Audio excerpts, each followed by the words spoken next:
Welcome my dear students. This is the next video lesson of biological classification, and today we are going to study kingdom Animalia, which is the fifth last kingdom given by 5 kingdom classification of R.H. Whittaker. So in the last video we discussed about kingdom Plantae and today we are starting kingdom Animalia. So चलिए जान लेते हैं kingdom Animalia के कुछ silent features. तो first of all बात करते हैं तो it include all the heterotrophic eukaryotic organism that are multi cellular and their cells lack cell wall. So kingdom animalia के जो भी मेंबर्स हैं वो सारे, सबसे पहले तो बात हो जाएगी कि ये सारे होंगे हेट्रोट्रॉफिक, मीन्स ये फूड के लिए किसी और प्लांट पे या किसी अदर ऑर्गेनिज्म पे डिपेंड होंगे, खुद से अपना फूड प्रिपेयर नहीं कर पाएंगे. और ये यूकैरियोटिक ऑर्गेनिज्म होंगे, मीन्स इनकी हाईली डेवलप्ड न्यूक्लियस होगा इनकी सेल का, and that are multi cellular. और किंगडम एनिमेलिया के जो मेंबर्स हैं वो मल्टी सेलुलर होंगे, यानी कि they possess more than one cell, एक सेल से ज्यादा ही होगी.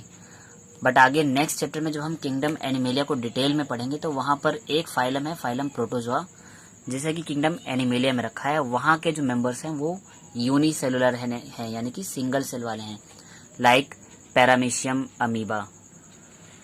सो कुछ एक्सेप्शंस होते हैं. बाकी अगर हम बात करें किंगडम एनिमेलिया की तो किंगडम एनिमेलिया के जो मेंबर्स हैं वो मल्टी सेलुलर हैं. और जो नेक्स्ट चैप्टर जब हम स्टार्ट करेंगे किंगडम एनिमेलिया और किंगडम प्लांटी के डिटेल वाले, तो वहां पर सारे के सारे फाइलम को मैं डिटेल डिफाइन करूंगा कि किंगडम एनिमेलिया के अंदर एक्चुअल में कितने फाइलम्स आ रहे हैं, उनमें क्या क्या मेंबर्स हैं, क्या क्या वेरिएशन चल रहे हैं. सो अगर आगे बात करें, their cell lack cell wall. एक और इम्पोर्टेंट प्रॉपर्टी की अगर एनिमल सेल है मीन्स वहां पे सेल वॉल नहीं होगी. और ये तो आपको 9th स्टैंडर्ड में भी बताया जाता है जब आप पढ़ते हो cell plant cell and animal cell में डिफरेंस. तो एक बेसिक मेजर डिफरेंस बताया जाता है कि प्लांट सेल में सेल वॉल होती है और एनिमल सेल में सेल वॉल नहीं होती है. They possess only plasma membrane. So here only plasma membrane is present, यानी कि एनिमल सेल में सेल वॉल तो होगी नहीं, प्लाज्मा मेम्ब्रेन ही प्रेजेंट होगी. अब बात कर लेते हैं हैबिटेट की. तो एनिमल्स भी एक वाइड वैरायटी ऑफ हैबिटेट में प्रेजेंट होते हैं. So they are found almost all kind of habitat throughout the world.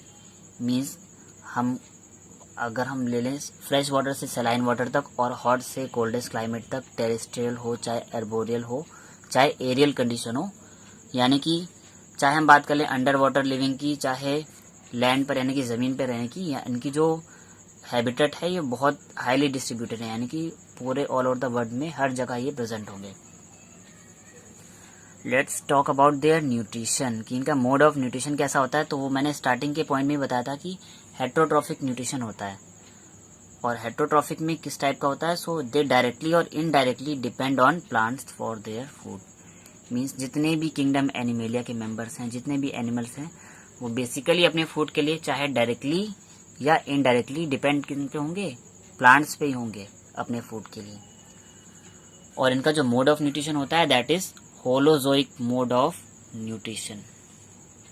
Holozoic mode of nutrition का मतलब होता है कि जहां पर हम फूड के लार्ज पार्टिकल को इंगेस्ट करते हैं अपने बॉडी के अंदर और फिर उन लार्ज पार्टिकल को स्मॉल पार्टिकल में ब्रेक डाउन करते हैं, यानी कि छोटे छोटे पार्टिकल्स में ब्रेक डाउन करके उसका डाइजेशन करते हैं और उसके बाद वहां से अपना डाइजेस्टिव फूड ऑब्टेन करते हैं जिससे हमको एनर्जी मिलती है. तो इस टाइप का अगर न्यूट्रिशन है तो उसको बोलेंगे होलोजोइक मोड ऑफ न्यूट्रिशन. तो सिंपली मैंने लिख दिया है ingestion of food and convert it into simpler forms. यानी कि होलोजोइक मोड में हम ये रखेंगे कि लार्ज फूड पार्टिकल को डायरेक्टली इंगेस्ट कर लेंगे और उन्हें फिर सिंपलर फॉर्म्स में कन्वर्ट करके, लाइक ग्लूकोज या जो भी सिंपलेस्ट फॉर्म होती है उनमें कन्वर्ट करके अपने फूड को ऑब्टेन कर लेंगे. तो इस मोड को बोला गया है होलोजोइक मोड ऑफ न्यूट्रिशन. अब अगर हम बात करते हैं एनिमल्स की या किंगडम एनिमेलिया की, तो एनिमल्स में जो रिजर्व फूड होता है that is glycogen. Kingdom Plantae के जो मेंबर्स होंगे वहां पे रिजर्व फूड होगा स्टार्च, यानी कि प्लांट का जो रिजर्व फूड होता है वो होता है स्टार्च, बट जो एनिमल का रिजर्व फूड होता है वो होता है glycogen. One more important property is locomotion and growth. जब हम बात करते हैं प्लांट की, तो प्लांट में लोकोमोशन तो नहीं होता है, मीन्स वो एक जगह से दूसरी जगह पर मूव नहीं कर पाते, बट उनमें ग्रोथ होती है, यानी कि उनकी हाइट वगैरह बढ़ती है। But if we are talking about animals, they possess both growth as well as locomotion, यानी कि इनकी बॉडी में लोकोमोशन भी होगा और ग्रोथ भी होगी। और एनिमल्स का एक पर्टिकुलर ग्रोथ पैटर्न होता है कि एक पर्टिकुलर स्पीड से इनकी बॉडी ग्रो करती है। सो किंगडम एनिमेलिया के जो मेंबर होंगे उनमें ग्रोथ और लोकोमोशन दोनों प्रेजेंट होगा, और प्लांटी के केस में केवल ग्रोथ थी, लोकोमोशन नहीं था, क्योंकि प्लांट एक जगह से दूसरी जगह पर मूव नहीं कर सकता है, बट एनिमल कर सकते हैं।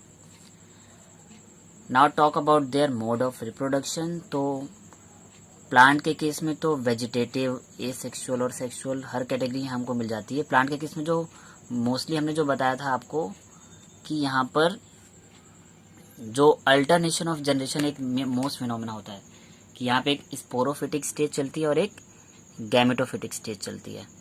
बट हम जब बात करते हैं एनिमल के केस में, तो एनिमल में दो कैटेगरी के रिप्रोडक्शन होंगे। पहला तो हमारा एसेक्सुअल और दूसरा सेक्सुअल रिप्रोडक्शन। तो एसेक्सुअल की रिप्रोडक्शन है like fission, budding, fragmentation and parthenogenesis. अगर मैं इन शॉर्ट में बताऊं तो फिशन का मतलब होता है कि बॉडी दो इक्वल हाफ में डिवाइड हो जाती है, तो उसको बोलते हैं हम फिशन। बडिंग का मतलब होता है कि बॉडी का कोई भी पार्ट बॉडी से रिमूव हो जाता है एज अ बड, वो रिमूव हो जाएगा और वो बड वापस से नई बॉडी को डेवलप कर लेगा, दैट इज कॉल्ड बडिंग। और फ्रेगमेंटेशन भी सिमिलर टू बडिंग है कि जहां पर कंप्लीट बड ना होकर क्या होता है कि बॉडी कई सारे फ्रेगमेंट्स में डिवाइड हो जाती है। बडिंग और फ्रेगमेंटेशन में माइनर डिफरेंस है कि बडिंग में बॉडी का कोई एक पार्ट यानी कि छोटा सा बड रिमूव होगा और वो नए ऑर्गेनिज्म को डेवलप कर लेगा। बट फ्रेगमेंटेशन में क्या होता है कि पूरी की पूरी बॉडी कई सारे फ्रेगमेंट्स में डिवाइड हो जाएगी, यानी कई सारे स्मॉलर पीसेस में डिवाइड हो जाएगी और वो सारे के सारे पीसेस अपने आप में एक इंडिविजुअल ऑर्गेनिज्म को जनरेट कर लेते हैं। And parthenogenesis. पार्थिनोजेनेसिस एक यूनिक प्रॉपर्टी है। एनिमल के केस में हम यूज करते हैं वर्ड पार्थिनोजेनेसिस और प्लांट में वर्ड यूज होता है पार्थिनोकार्पी। प्रोसेस दोनों ही सेम है, चाहे हम बात करें पार्थिनोजेनेसिस की और चाहे बात करें हम पार्थिनोकार्पी की। डिफरेंस होता क्या है कि पार्थिनोजेनेसिस में डायरेक्टली एग से ही यंग वंस प्रोड्यूस हो जाता है, यानी कि स्पर्म को फर्टिलाइजेशन की कोई जरूरत नहीं, एग को फर्टिलाइजेशन की कोई जरूरत पड़ती नहीं है, यानी कि जो एग है विदाउट स्पर्म एक नया इंडिविजुअल जनरेट कर ले, दैट इज कॉल्ड पार्थिनोजेनेसिस। और एनिमल में पार्थिनोजेनेसिस का जो मोस्ट कॉमन एग्जांपल है that is honey bee. Honey bee के केस में जो मेल बनता है, यानी कि जिसे हम ड्रोन बोलते हैं हनी बी की कॉलोनी का, तो वो जो ड्रोन है यानी कि जो मेल है वो पार्थिनोजेनेटिकली बनता है, मीन्स जो एग होता है वो डायरेक्टली एक यंग वंस प्रोड्यूस कर लेता है, जिसको बोल देते हैं मेल या ड्रोन हनी बी की कॉलोनी में। तो पार्थिनोजेनेसिस का मतलब बेसिकली यही है कि जहां पर बिना स्पर्म के एग डायरेक्टली ही एक यंग वंस को प्रोड्यूस कर दे। और वहीं अगर हम प्लांट में बात करते हैं तो बिना हमारे बिना हमारे एंथर के जो हमारी ओवरी है, बिना स्पोर के डायरेक्टली एक फ्रूट को डेवलप कर दे, तो उसको बोल देते हैं पार्थिनोकार्पी। अब जो पार्थिनोकार्पिक फ्रूट होते हैं वो सीडलेस होते हैं, यानी कि उनमें बीज एब्सेंट होगा, जैसे कि हमारे बनाना वगैरह होते हैं, ग्रेप्स होते हैं, पाइनएप्पल्स होते हैं। इन फ्रूट्स में आपको देखेंगे तो आपको सीड नहीं मिलेगा। सीड इसलिए नहीं मिलता है क्योंकि फर्टिलाइजेशन हो नहीं पाता है, डायरेक्ट ओवरी ही एक फ्रूट को डेवलप कर लेती है, that's why it is called parthenocarpy. तो ये तो हो गया एसेक्सुअल रिप्रोडक्शन। और अगर बात करते हैं सेक्सुअल रिप्रोडक्शन की, तो sexual reproduction by copulation of male gamete sperm and female gamete ovum, यानी कि यहाँ पर सेक्सुअल रिप्रोडक्शन में यही फिनोमेना होगा कि फीमेल का ओवम होगा और मेल का स्पर्म होगा, ये दोनों आपस में फ्यूज करेंगे और एक डिप्लॉयड जाइगोट बना लेंगे।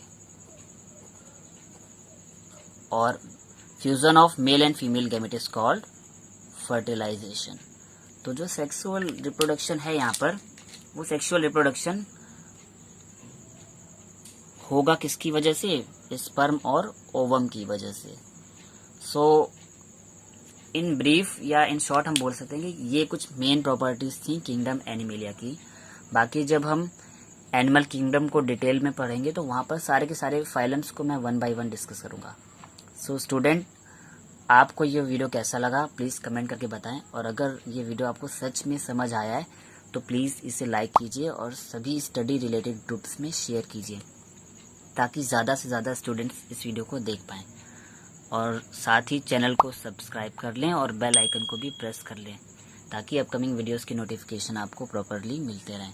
और अगर इसके पहले वाला जो प्रीवियस वीडियो था जिसमें मैंने किंगडम प्लांटी को डिस्क्राइब किया है, अगर वो आपने नहीं देखा है तो उस वीडियो का लिंक मैंने डिस्क्रिप्शन बॉक्स में दे रखा है। उस लिंक पर क्लिक करके आप किंगडम प्लांटी वाला वीडियो भी देख सकते हैं। और साथ में चैनल में मैंने बायोलॉजिकल क्लासिफिकेशन के नाम से कंप्लीट प्लेलिस्ट भी बना रखी है, और उस प्लेलिस्ट पर अगर आप जाएंगे तो आप पूरे के पूरे बायोलॉजिकल क्लासिफिकेशन के जितने भी वीडियोस मैंने अभी तक बनाए हैं वो सारे आपको अवेलेबल हो जाएंगे, और वो सारे के सारे एक सीक्वेंस में हैं, तो आप पार्ट वाइज उन वीडियोस को भी देख सकते हैं। Thank you students.